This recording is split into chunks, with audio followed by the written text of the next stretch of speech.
Bonjour et bienvenue à cette nouvelle série de 15 minutes de grâce et de vérité avec le pasteur Richard Longworthy. Avant qu'on entende ce que le Seigneur veut nous dire, j'aimerais vous inviter à pouvoir adorer le Seigneur avec moi. Show me my heart, oh Lord, show me my heart.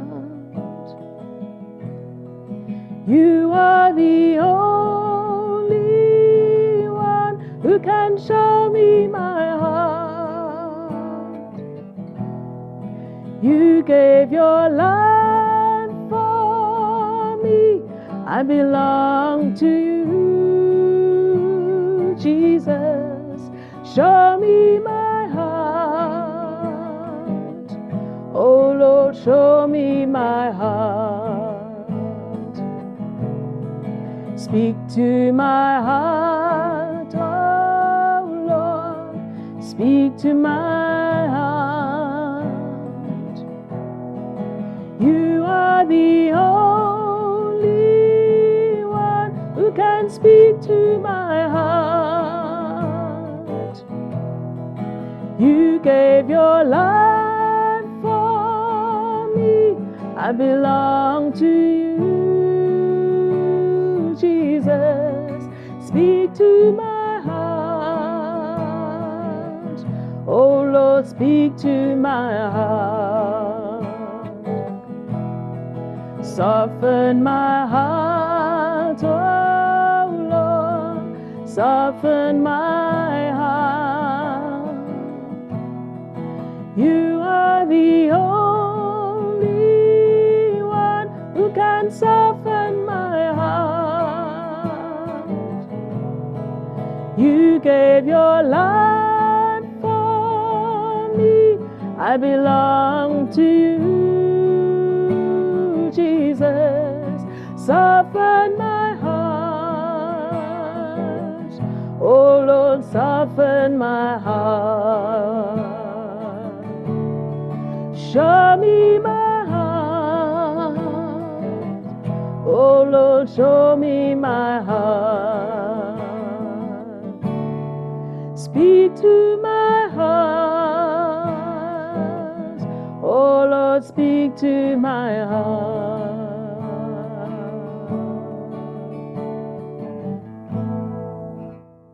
Amen. Amen. So, let's hear Donc what allons the Lord maintenant will speak entendre to ce us. que le Seigneur veut nous dire.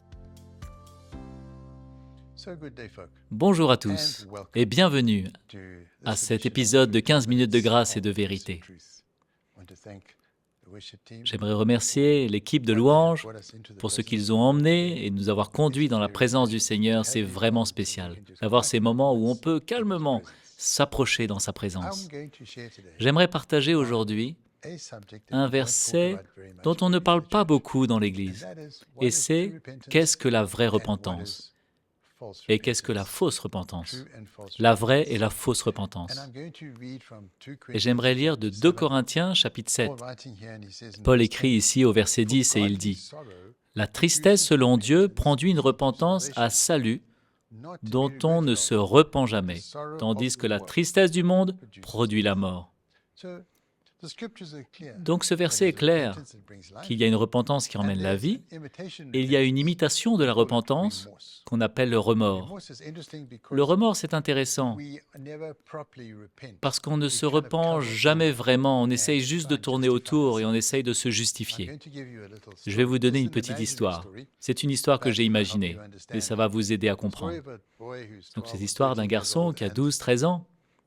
he has a neighbor that's got a Il fruit a tree. un voisin The qui a un neighbor arbre is fruitier, really a mean and mais grumpy le old man, voisin n'est vraiment pas and he doesn't sympa. share Et il ne anything. partage aucun de ses This tree fruits. has the boy's favorite fruits on Mais it. cet arbre a les meilleurs And fruits. anyhow, he makes a plan. Et donc ce He garçon-là knows fait un every plan. Saturday the old man will go to Il se town, dit, and so samedi, ce vieux monsieur va aller en attentively ville, waits, he gets in his alors je vais car, he attendre qu'il leaves. rentre dans sa voiture et That qu'il s'en boy is aille. across the fence and Et à up ce the tree moment-là, il est with his prêt special et il va jacket on, pouvoir, big avec pockets, toute sa tenue and et tout he's ce qu'il filling faut, his il va pockets. pouvoir rassembler et ramasser tous les fruits qu'il veut. Sadly, this day, Mais the old man malheureusement, came back. ce jour-là, le And he monsieur est noticed there was a revenu boy in the et tree, il a so vu he's ce at the garçon bottom dans with a l'arbre. great big stick in Et his alors hand. il est en He's very bas de upset. l'arbre avec un grand And the bâton et little il boy est looks très down and mécontent. he Et le sees the old petit man garçon there. le voit en bas Et quelle est la première chose qu'il dit?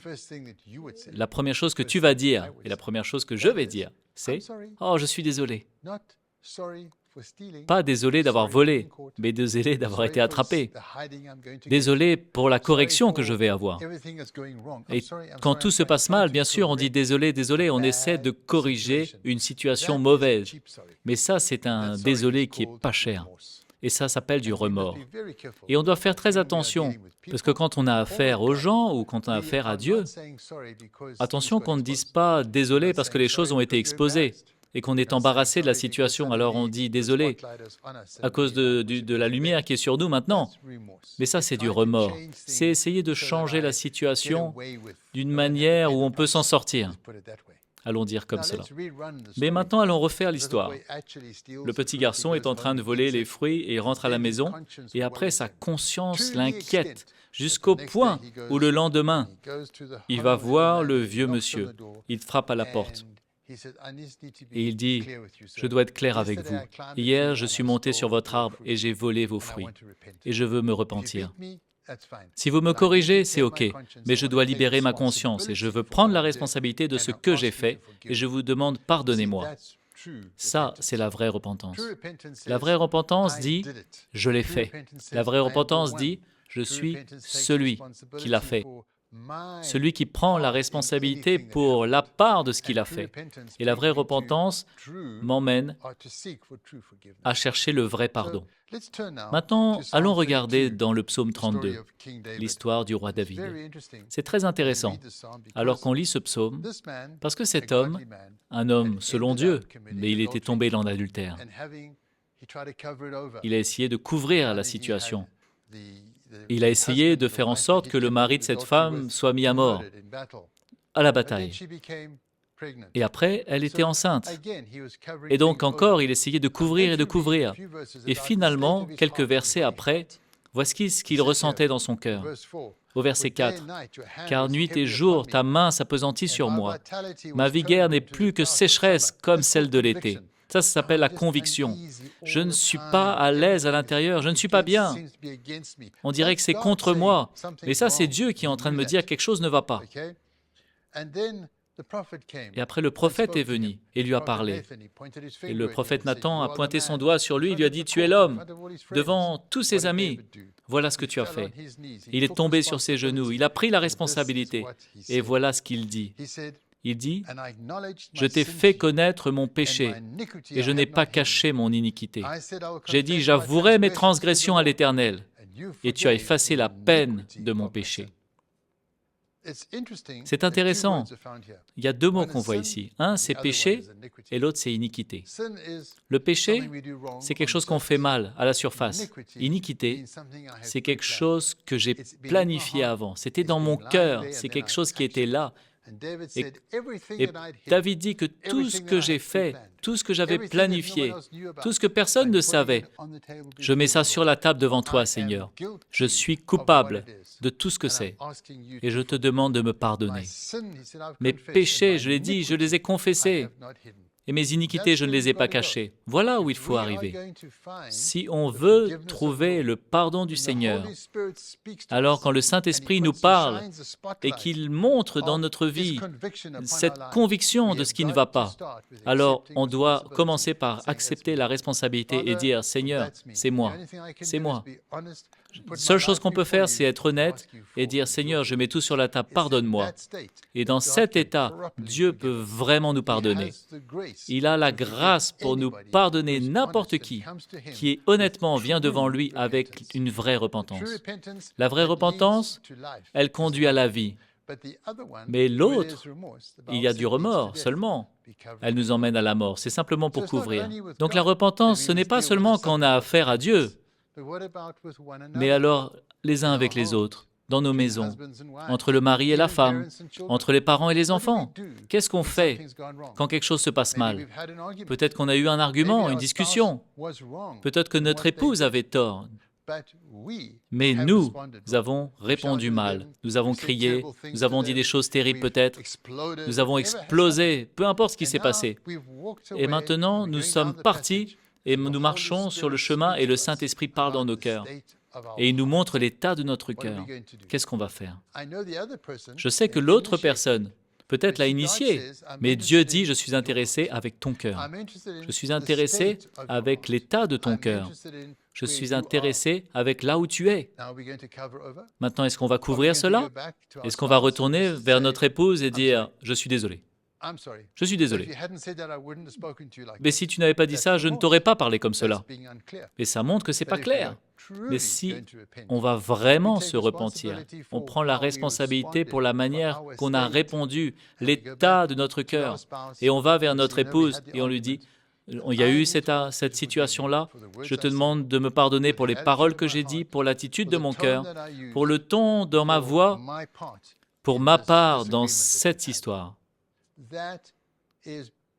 Ça brise les cœurs, ça enlève notre orgueil et ça la met sur l'autel. Ça nous emmène à un point où il y a une vraie humilité. Mais sur cette plateforme, vous savez, la guérison va venir. C'est sur cette plateforme de brisement, cette plateforme d'humilité, sur laquelle on va voir la réconciliation prendre place. Tout d'un coup, la situation, la discussion est partie. Et maintenant, il y a une porte ouverte pour la réconciliation ou pour le pardon, pour que les problèmes soient mis de côté et pour que les gens puissent revenir ensemble. C'est le manque de repentance qui crée des tensions entre les gens.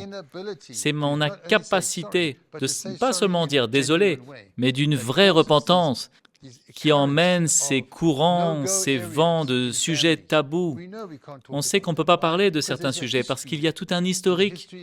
Et l'histoire, c'est que quelqu'un a mal fait, j'ai été offensé et personne ne s'est jamais repenti. Je sais que les autres ont besoin de se repentir. Et on dirait qu'on se justifie tout le temps parce que c'est eux qui n'ont pas dit pardon. Eux ne sont pas venus vers moi. Mais Dieu est intéressé avec notre cœur. Il va s'occuper d'eux à sa manière, mais il veut que nous ayons un cœur clair pour lui. Et donc le Saint-Esprit va toujours parler à votre cœur sur votre attitude, sur ce qu'on voulait que personne ne voie, sur les choses qu'on voulait se justifier. Quand tu es seul avec Dieu, le Saint-Esprit parle, et comme pour David, tant que je me suis tu, mes os se consumaient. Je n'étais pas confortable. C'est comme si le ciel était sec, je ne pouvais plus prier, la Bible ne me parlait plus. Pourquoi? Parce qu'il y a un problème. Ce problème, c'est que quelque chose que Dieu veut traiter dans ta vie. Dans le psaume 66, il dit « Si j'avais conçu l'iniquité dans mon cœur, le Seigneur ne m'aurait pas exaucé. » Il y a souvent des soucis dans nos cœurs que nous devons proprement mettre sur l'autel et ne pas avoir peur, venir vers Dieu avec un cœur sincère. Et aussi, il y a des gens vers lesquels nous devons aller. Je me souviens, tout au début, en tant que même pasteur, le Seigneur a commencé à me parler et j'ai vu qu'il y a beaucoup de fois que j'avais mal fait, beaucoup de fois où j'avais été arrogant et je suis allé vers chaque... Pardonne-moi. Pardonne-moi pour la manière que je t'ai parlé. Pardonne-moi pour l'attitude dans mon cœur. Pardonne-moi pour la manière que je t'ai traité. Et c'était un choc pour beaucoup que quelqu'un puisse faire cela. Ils ont vu ça comme un signe de faiblesse au début. Parce que si vous êtes fort, vous ne faites pas ça. Mais ils ont réalisé que c'était une force.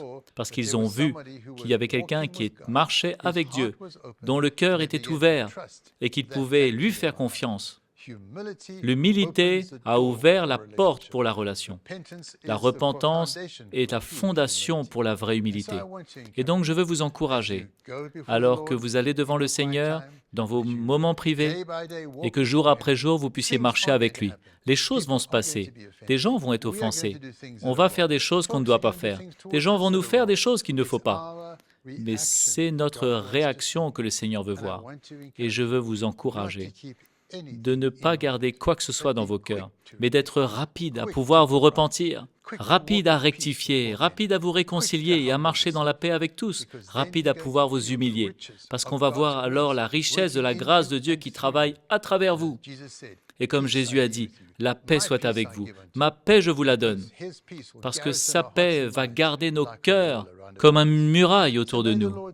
Que le Seigneur vous fortifie, qu'il vous bénisse, qu'il guide vos pas sur ce chemin de la repentance selon Dieu, parce que ça emmène la vie. L'autre emmène la mort, mais cette vraie repentance, elle emmène la vie. Alors laissez-moi prier pour vous. Seigneur, je te remercie pour tous ceux qui ont entendu. Tu vois nos cœurs.